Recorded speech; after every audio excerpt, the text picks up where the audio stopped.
I still, holding out hope that Joe Burrow and the Cincinnati Bengals get in. But if I'm the Kansas City Chiefs and one of the only guys to ever put me out of the playoffs has a chance to get in and I have to help him get in, I don't think I'm doing everything I can to help him get in. Metro, I don't think they're going to do everything they can. If this game is close and they need to fight back, they need a 2-minute drive to go up, they'll probably run the ball in this. Hey, they're down 3 with a minute and a half to go.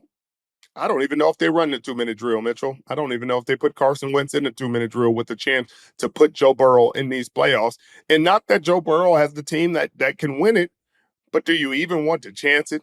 Do you even want to put him in there? Like, do you really want to potentially see him? And I'm sure the Buffalo Bills are feeling the same way. Hey, we'd be okay not seeing him. Bo Nix is fine. We'll take this defense, really good defense in Denver, but we'll take them over seeing them boys. And I'd be okay. And I think that's where it's going to end. I think that's what's going to be. I don't think the Kansas City Chiefs, not that they're scared of them. Like, don't start any controversy about that. They're the Super Bowl champs and can compete with anybody. But he's a very dangerous quarterback to let in the playoffs. And if he gets in, things get a lot more complicated for some of these teams. Richard, is this something that actually happens in the NFL? The teams jockey for positions so they don't have to play a team. Like, is that ever gone through your mind or any of your teammates' minds down the stretch of a playoff run? Who you're playing week 1 of the playoffs? Well, I've rarely ever not been the 1 seed, but no, I mean I don't think so. Because it's the arrogance and confidence and pridefulness of football and football players. Like, you think you can beat anybody. So at least I've never seen it in our locker rooms, and I can't speak for other locker rooms because I haven't been in those. But there's never been a team you're ducking. You're happy to see them all. You're hoping that you get the toughest of them so that the legacy could be what it needs to be. Like, we're happy to go through who we need to go through to get this done. We went through Drew Brees one time. We had to go through Aaron. We tried to get through Tom. They threw an interception at the 1, or we'd have went through all of them that year. We'd have went through. Let's see. We'd have went through MVP A-Rod, Tom, and what do we have in the divisional? I think we had Cam in the divisional, and we got them boys. But yeah, you want to go against the best. So I don't think anybody's ducking smoke like that. But I again, as a team, if you're in that position, I don't think you go to win that game. You know what I mean? Not that they're going to be like, oh, we're going to go out here and lose the game. No, they're going to play. They're going to game plan to win. They're going to do everything they need to do. But if the game comes down and Denver's up 3 with 2 minutes to go, do they really go down there and look to win this game? Are they really going to be out there trying to execute down the stretch to win this game? I don't know. We'll see. All we can do is see. And if they do, color me surprised. With these games that really don't matter, and I know you've played in a couple of them late in the season, like, I know you said, hey, start the Lions roster today, but like, where's your mindset at with somebody like the Buffalo Bills, who have absolutely nothing to play for? Do you trot out Josh Allen there and try to keep his consecutive start streak alive? Because that's what it sounds like they're going to do.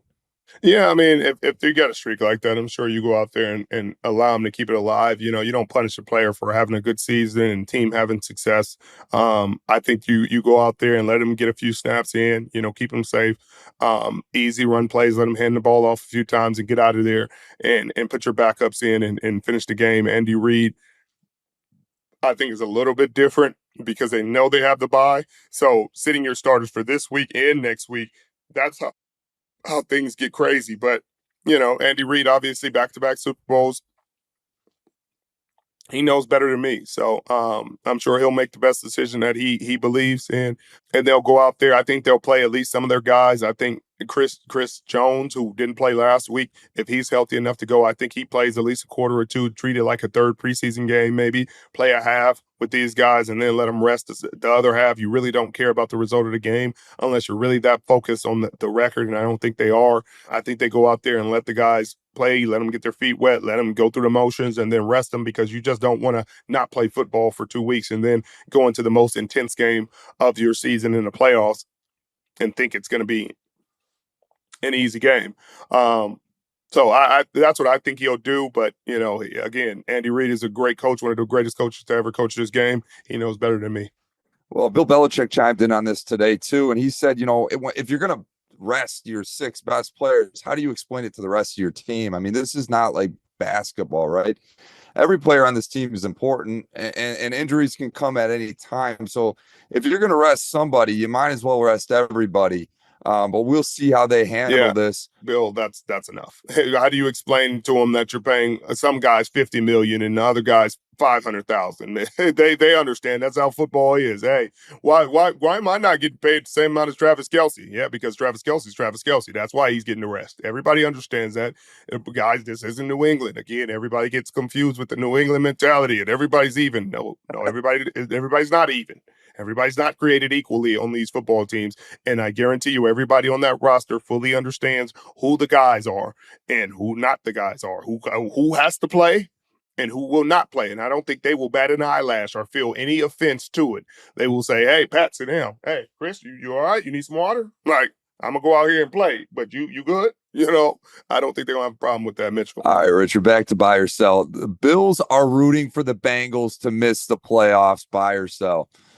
I'll sell that because again, what we talked about, no team really. The Bills feel confident and they feel good. They got Josh Allen, an MVP candidate in the backfield. Uh, Cook is running the ball as well as anybody. Their receivers are making huge plays. Their defense is opportunistic. I think they feel like they can play with anybody. So I'll sell that. I don't think they're rooting for the Bengals to miss the playoffs now.